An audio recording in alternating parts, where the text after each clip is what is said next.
Okay, so welcome back. This is video number 5, and we're going to talk about the buyer that fits these concerns and these pain points.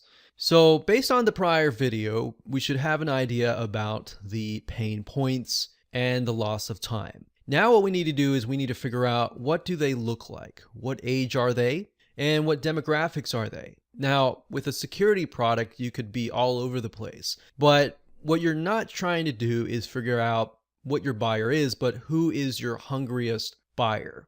So when you really think about who is losing the most sleep at night, that is most likely your hungriest buyer. If you've got somebody who's like, yeah, I could use a security product, that would be something good, but they're not necessarily losing sleep, that might not be the buyer that you want to target. Because remember, you can't target everyone. You could have 10 different funnels going to different email autoresponder series and different video sales letters, but that's not your goal. You're trying to find the hungriest buyer, essentially.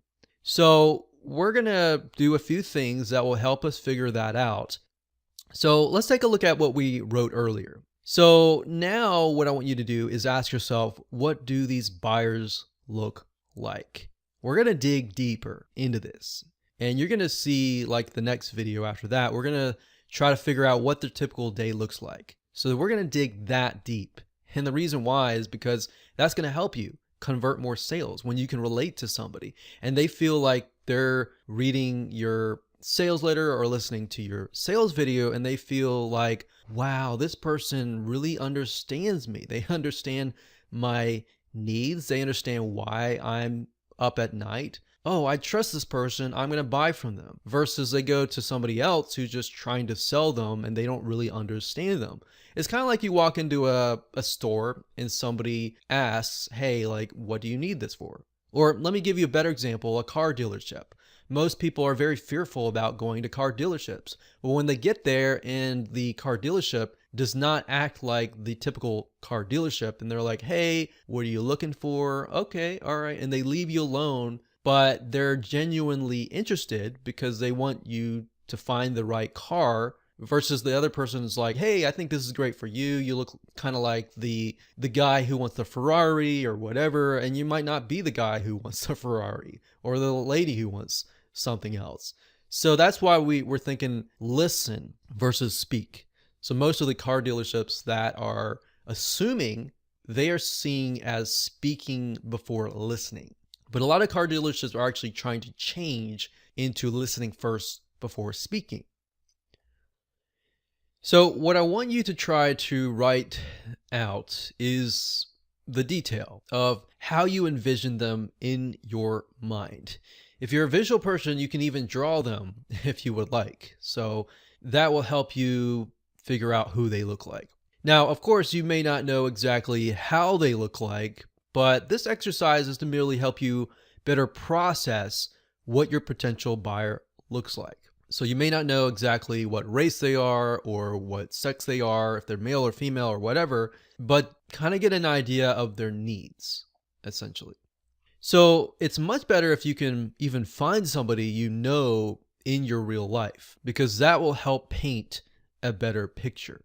If you can do that, that will help you stick in your minds like, oh, okay, I need to talk to this person because they're interested in this product and service and they have specific needs. And that's why if you can do that, great. If you can't, then what you want to do is you want to try to find somebody who fits that and try to get on the phone with them and just talk with them. And you don't even have to speak. You just let them talk. So it's a counseling session. You have the right questions to ask them. All you have to do is talk to them. And most likely, if somebody is very passionate about a specific subject matter, they're going to talk and talk and talk for literally several hours. And guess what? They're going to walk away and they're going to feel like, wow, I was able to process through what is in my mind. But not only that, I'm getting paid for it. So if you sit down with somebody and you pay them whatever amount of money that you think is valuable, $10, $20, $30, $50, or $100, whatever you think is valuable for them, and get a genuine response from them, then that's going to help you down the road. Now, let's do a further analysis by doing some basic demographic research with a free Facebook ad tool. So obviously, in order to use this tool, you will need to have a Facebook account. But this is an amazing tool that will reveal some information that is the data that you need in the marketplace, such as who they are, what sex they are, where they're located, what they're earning, and all of that.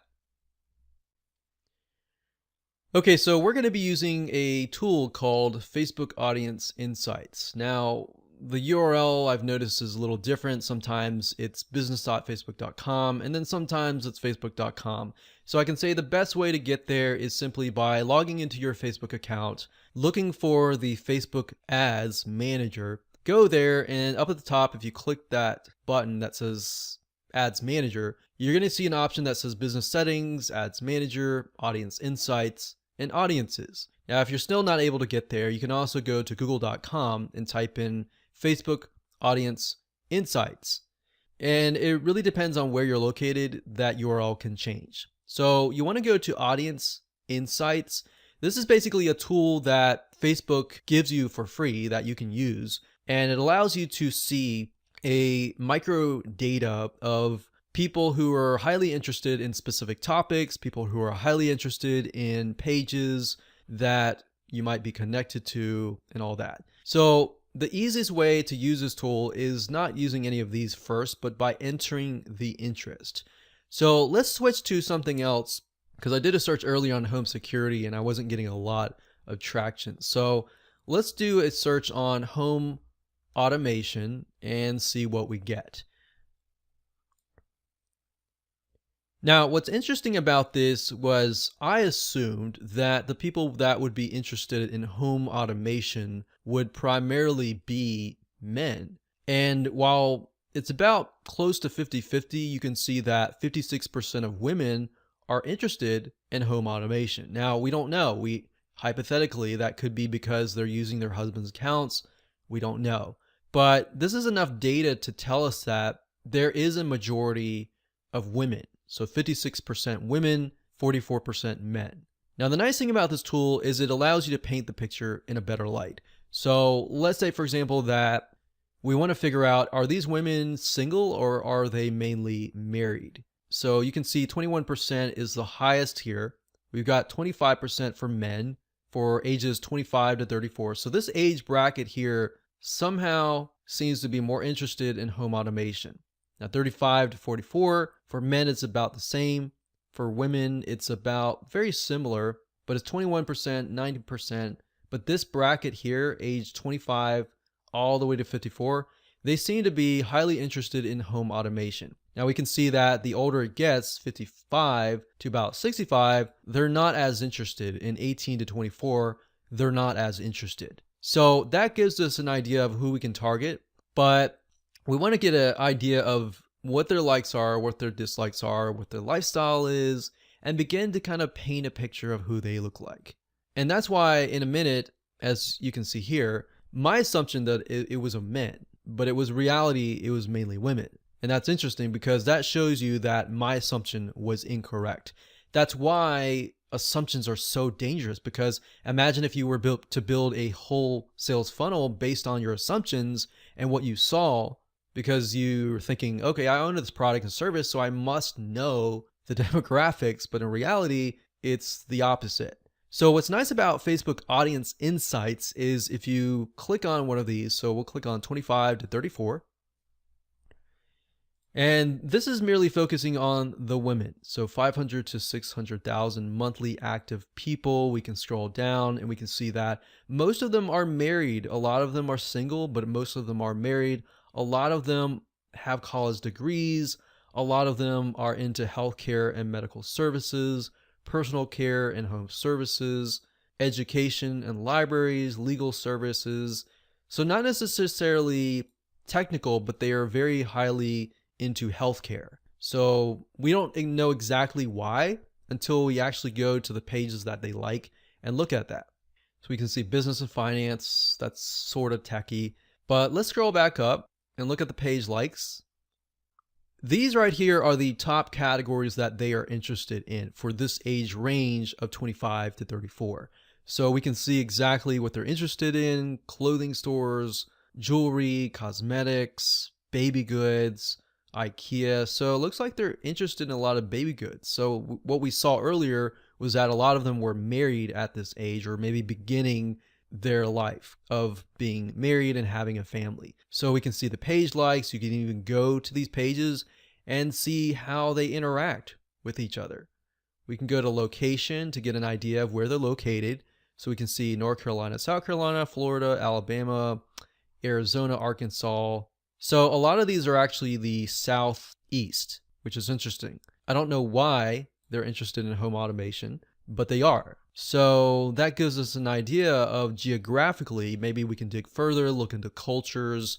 They look like Southern, so we don't really know why they're interested in home automation, but they are. If we click on activity, we can see how engaging they are. A lot of them comment, a lot of them likes. They don't do a lot of sharing, but they do click ads. A lot of them are using desktops or iPhones or Android. So they're using a lot of smartphones and they're using desktop computers. So that gives us an idea of who we're dealing with. If we go back to demographics, the nice thing about this is you can paint a picture for this particular demographic, but if you wanted to move on to, let's say, men ages 35 to 44, we click that with our mouse, and Facebook is going to give the data for that particular segment. So if we scroll down, we can see a lot of them are married. A lot of them have college degrees. There's IT, technical services, mathematics, engineering, veterans. So that's interesting because a lot of these men are having jobs that are highly technical, and that makes sense. They are into home automation because they're highly technical. So looking at the women, however, on the other hand, a lot of them are healthcare. So digging further into that and trying to figure that out would be beneficial to you. So maybe even finding somebody who's that age, who's into healthcare, maybe a nurse or something like that, and sit down and talk with them, and they're interested in home automation. That will give you a better idea of who you're dealing with. So like I said earlier, you're not trying to target everybody and all the buyers out there. You're trying to target a specific segment of people who are very, very interested and highly hungry in terms of a buyer. So that's how to use Facebook Audience Insights to gather even more data and more information about your buyer. What I want to do now is dig further and deeper into their typical day.